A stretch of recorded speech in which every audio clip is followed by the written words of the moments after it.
Tabiawaya, salam sejahtera bersama saya Stephen Dodds Malingki. Mari kita berdoa. Ya Bapa di sorga, inilah kami umat-Mu Tuhan, yang mau belajar memahami firman-Mu di minggu sengsara yang kelima ini. Kamu belajar dari Matius 26 ayat 69 sampai 75.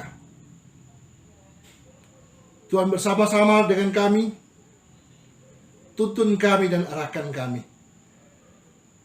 agar hikmat sorgawi menjadi bagian dalam kelangsungan kehidupan kami sebagai orang percaya. Inilah permohonan dan doa kami. Di dalam nama Yesus Kristus, firman kebenaran dan kehidupan. Amin. Bacaan Alkitab kita saat ini terambil dalam Matius 26 ayat 69 sampai 75. Petrus menyangkal Yesus. Sementara itu Petrus duduk di luar halaman. Maka datanglah seorang hamba perempuan kepadanya. Katanya, "Engkau juga selalu bersama-sama dengan Yesus, orang Galilea itu?" Tetapi ia menyangkalnya di depan semua orang. Katanya, "Aku tidak tahu apa yang engkau maksud." Ketika ia pergi ke pintu gerbang, seorang hamba lain melihat dia dan berkata kepada orang-orang yang ada di situ, "Orang ini bersama-sama dengan Yesus, orang Nazaret itu." Dan ia menyangkalnya pula dengan bersumpah, "Aku tidak kenal orang itu." Tidak lama kemudian, orang-orang yang ada di situ datang kepada Petrus dan berkata, "Pasti engkau juga salah seorang dari mereka. Itu nyata dari bahasamu." Maka mulailah Petrus mengutuk dan bersumpah, "Aku tidak kenal orang itu." Dan pada saat itu berkokoklah ayam. Maka teringatlah Petrus akan apa yang dikatakan Yesus kepadanya, "Sebelum ayam berkokok, engkau telah menyangkal aku 3 kali." Lalu ia pergi keluar dan menangis dengan sedihnya.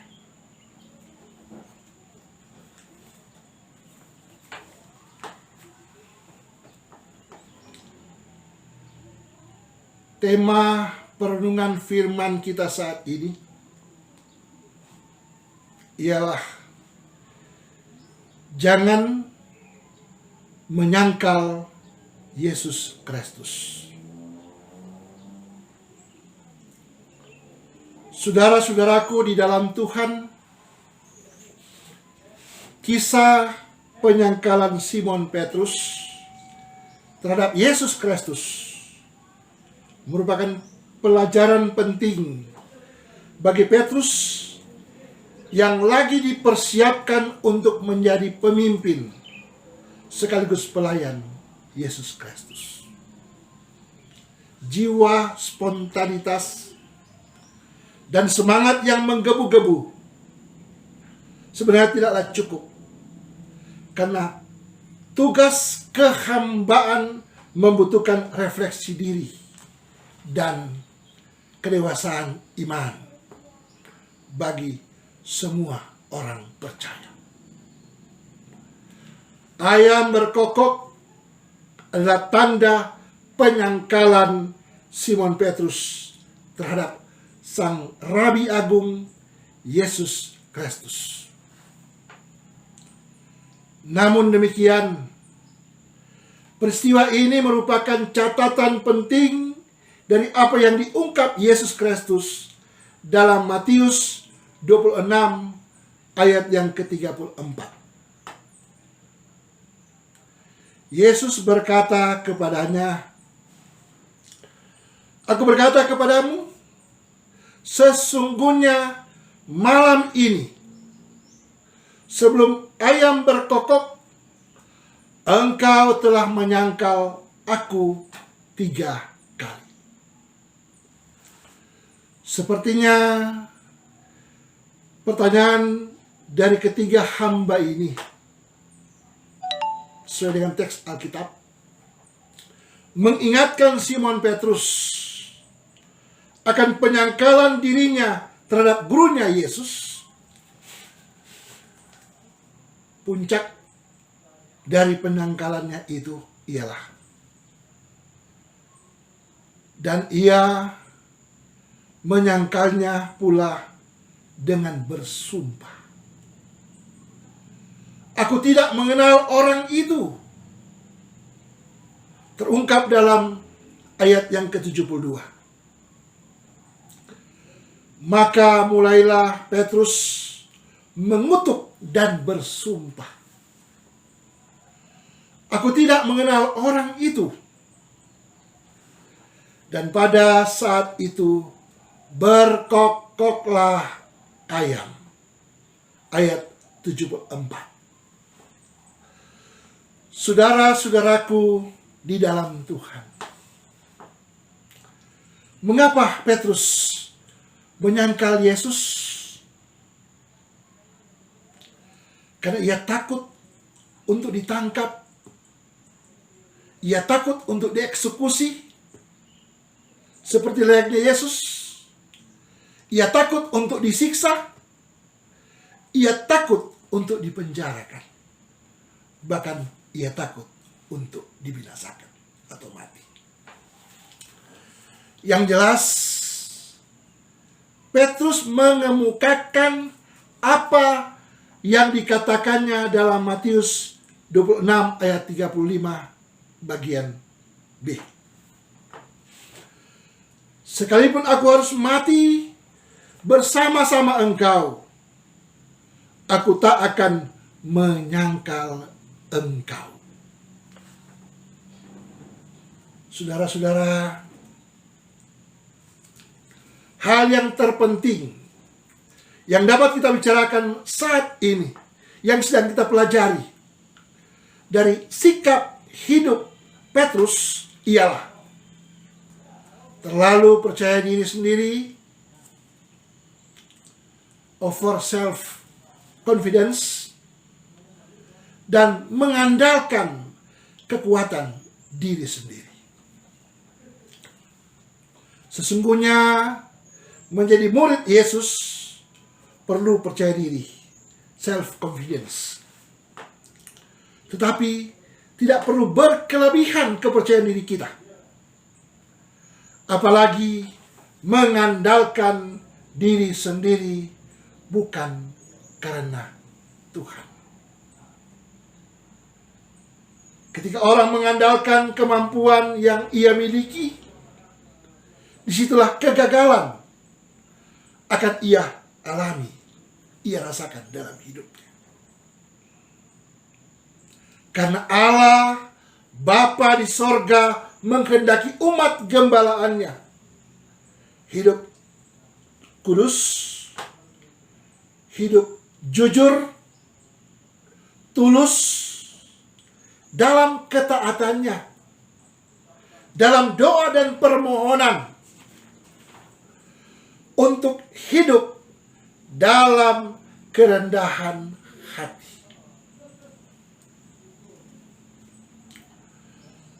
Saudara-saudaraku yang dikasihi Tuhan, dan teringatlah Petrus akan apa yang dikatakan Yesus kepadanya. Sebelum ayam berkokok, engkau telah menyangkal aku 3 kali. Lalu ia pergi keluar dan menangis dengan sedihnya. Kesedihan dan ratap tangis dari Simon Petrus sebagai bukti penyadaran. Ingat baik-baik. Sebagai bukti penyadaran akan kesalahan, akan dosa yang telah ia lakukan terhadap Tuhannya Yesus Kristus. Saudara-saudara yang diberkati Tuhan,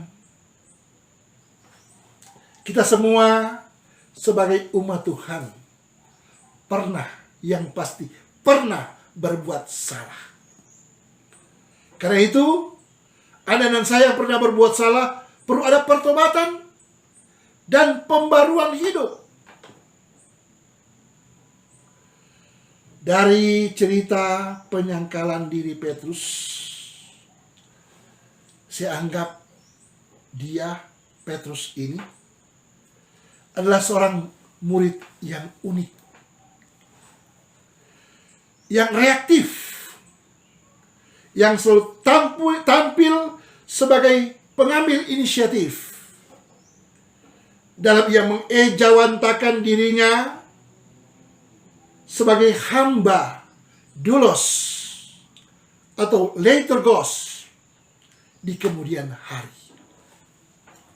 Karena itu, tokoh Simon Petrus pun betul-betul menjadi pemimpin gereja mula-mula sesuai dengan isi kitab sejarah dalam perjanjian baru, yaitu kitab Kisah Para Rasul. Penyadaran diri bagi seorang Petrus inilah yang tidak tanggung-tanggung untuk belajar. Belajar banyak bagaimana menjadi hamba Allah yang baik, yang setia.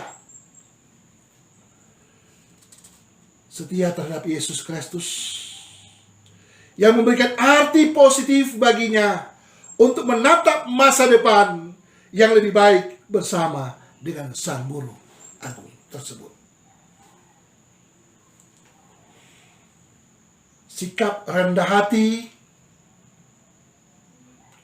tulus, penuh cinta kasih, mawas diri, kontrol diri, terbentuk dalam tindak tanduk kebiasaan dan kepribadian. Umat Tuhan yang mau selalu dibaharui dan membaharui diri seperti layaknya Simon Petrus. Membarui dan dibaharui. Artinya, kesadaran dan penyadaran itu mau merendahkan diri untuk berbalik arah, metanoia, bertobat di hadapan Allah. Saudara-saudara, sikap rendah hati, tulus, penuh cinta kasih, mawas diri atau kontrol diri, terbentuk dalam tindak tanduk kebiasaan dan kepribadian umat Tuhan yang mau selalu dibaharui dan membarui diri seperti layaknya ketokohan Simon Petrus.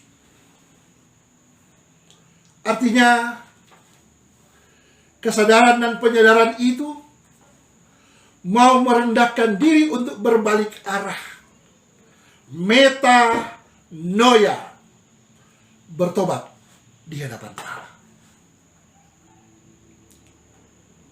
Saudara-saudara dan saya pun perlu selalu menyikapi, berefleksi diri, jangan sampai menyangkal Tuhan Yesus Kristus.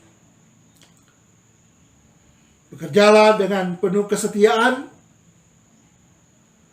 ketaatan, keimanan kita dengan penuh kesungguhan dan kesukacitaan. Tetap menjadi berkat, saudara-saudara. Soli Deo Gloria. Kemuliaan hanya bagi nama Tuhan. Haleluya. Amin. Mari berdoa. Terpujilah Engkau Bapa di sorga, Yesus Kristus, Allah yang hidup, yang bertakhta di dalam kerajaan sorga. Engkaulah yang kami permuliakan, kami agung-agungkan segala kebesaran-Mu Tuhan dalam hidup kami. Di minggu sengsara yang kelima ini, kami sudah menyelesaikan khotbah renungan firman saat ini Tuhan. Kami puji, kami muliakan Engkau selalu Bapa di sorga. Dalam nama-Mu kami berdoa dan bersyukur. Amin.